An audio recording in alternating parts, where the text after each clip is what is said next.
Fala aí, você sabe identificar o sujeito em uma oração? Conhece todos os tipos de sujeito? Quer aprender? Então vem comigo.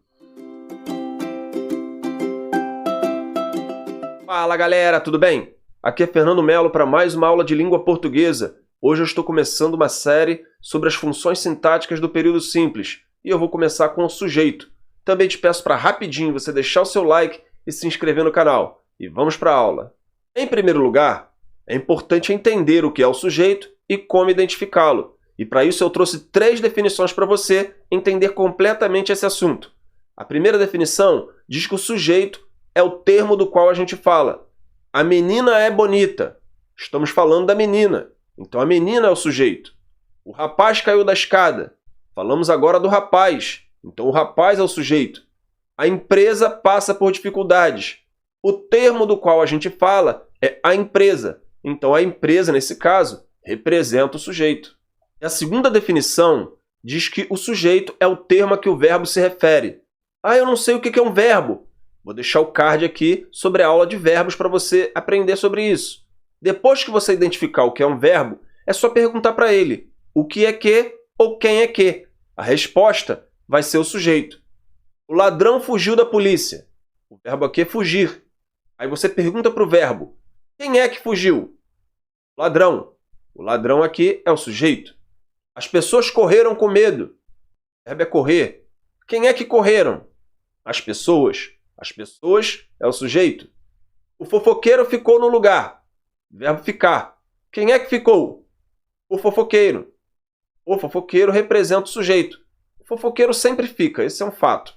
E a terceira definição diz que o sujeito é o termo que concorda com o verbo em número e pessoa. Número, singular e plural, pessoa, primeira, segunda e terceira. E mais uma vez, vai ser necessário identificar o verbo.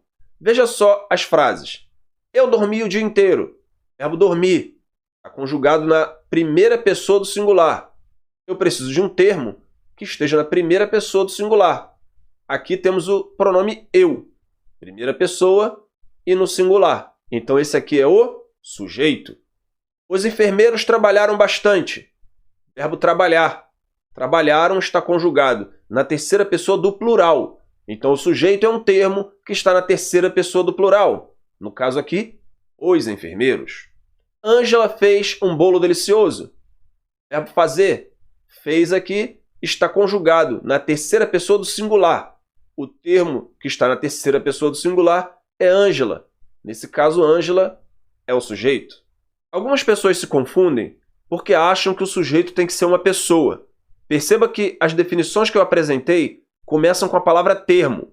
É o termo do qual se fala, é o termo a que o verbo se refere, é o termo que concorda com o verbo em número e pessoa.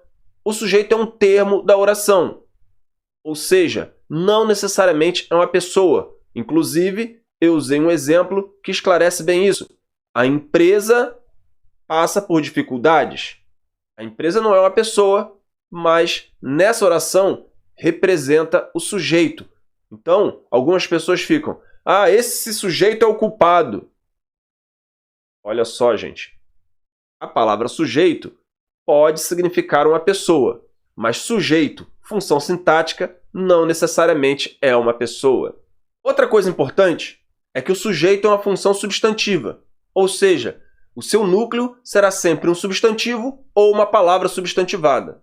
Veja só esses exemplos. As pessoas do interior têm costumes diferentes. Verbo ter, quem tem, as pessoas do interior.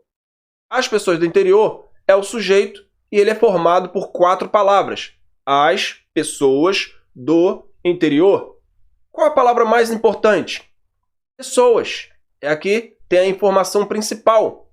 Pessoas é um substantivo. Todos queriam um pedaço de bolo. Verbo querer. Quem é que quer? Todos. Todos aqui é o nosso sujeito.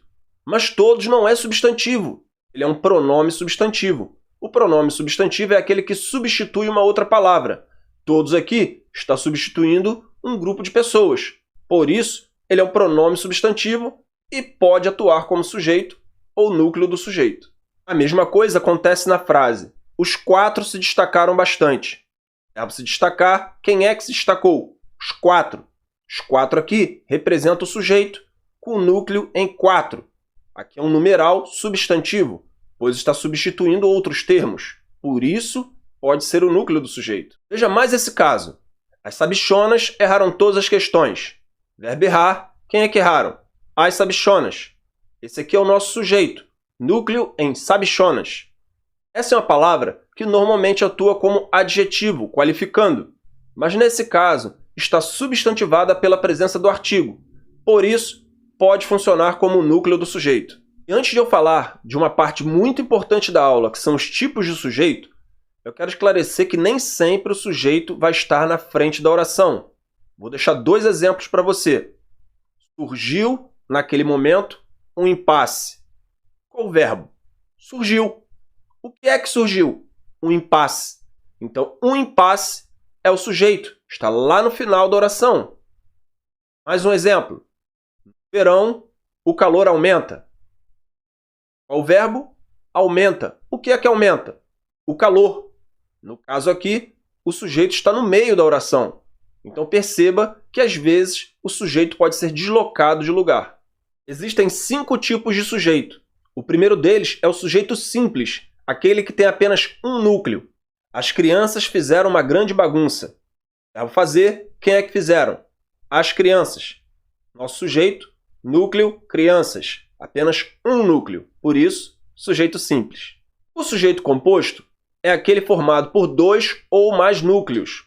Música e literatura fazem parte da minha vida. Verbo fazer, quem é que faz? Quem é que faz parte? Música e literatura. Temos aqui o sujeito, um sujeito composto formado por 2 núcleos. Música, literatura. Tiago e João eram discípulos de Jesus. Verbo ser, eram. Quem é que eram discípulos? Tiago e João. Outro sujeito composto formado por 2 núcleos, Tiago e João. Então, o sujeito composto tem, no mínimo, 2 núcleos.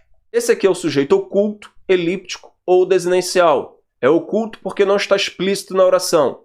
Elíptico porque funciona como uma elipse. Apesar de não estar escrito, é perceptível, dá para perceber a sua presença. E desinencial porque nós o percebemos, nós o identificamos através das desinências verbais. Veja o exemplo. Farei tudo por você, meu amor. Verbo fazer. Quem é que farei? Eu. Sujeito oculto. Não está escrito na oração, mas está implícito. Você entende que quem vai fazer é eu.